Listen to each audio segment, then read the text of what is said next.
Joining us now is Michigan U.S. Congressman Tom Barrett, and thank you, sir, for joining us. We have a lot to cover with you this evening. And first, let's start with the numbers that Amaya just said. 2,200-point drop in the Dow alone. All the indexes down. This comes on the heels of yesterday's huge drop-off, historic numbers from Wall Street. You've been a supporter of Donald Trump's economic plans, and the tariffs so far. A lot of people out there tonight are going, my 401k is suffering, my retirement income is suffering, stocks are plummeting. What do you have to say to your constituents? Sure. Yeah, and certainly we don't want anybody to be suffering in the United States under any type of situation, but we can't ignore the fact that the United States has been taken advantage of by foreign countries in completely unfair trade circumstances for a long time. The members of the Michigan delegation, the Republican members, had the opportunity to meet with Mary Barra, the CEO of General Motors, just a couple of weeks ago. We had a lengthy discussion about trade and tariffs, and she was pointing out time after time and situation after situation where other countries make it impossible for American companies to be able to sell our products into their market. So, we have to have a fair approach to how we go about this. We have to be measured about how we do it, but we have to make sure that when we talk about fair trade and freedom to negotiate goods and products and things like that, that we're actually doing it in a truly fair manner.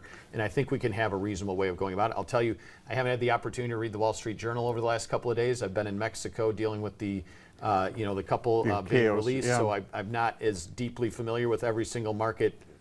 Tell me about that. Paul and Christy Akeos held for a month in a Mexican prison over, some timeshare dispute. Timeshare dispute. You go there, and all of a sudden tonight they're back home in Jackson County. How did you get their release, negotiate their release? Well, we were working on this for the last little over a week when we were first made aware of it. We began making contact with the State Department. I called their family and was in regular contact with their son along the way. And earlier this week had a briefing from the State Department, and there had been these delays at getting them released. We thought they were going to get a conditional release into Mexico, and that wasn't happening.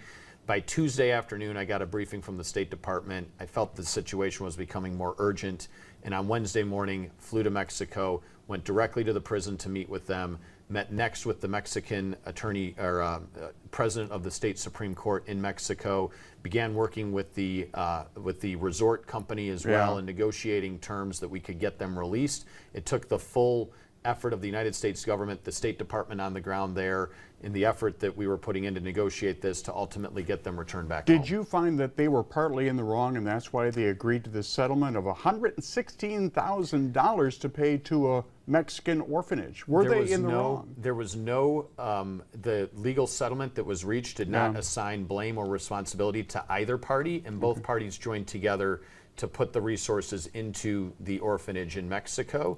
And there was no finding of guilt or blame or fault on either side in the final result, in the final proceeding. I'm not an attorney and I'm not a court of law, and I'm certainly not a Mexican judge. I'm a United States congressman. I went there with one mission and one mission only, to get Paul and Christy back home, back here to the United States, and I'm proud and thankful we were able to do that. Yeah, you succeeded. Congressman Barrett, thank you very much for joining us tonight. We appreciate it. Thank you for having me. Thank you.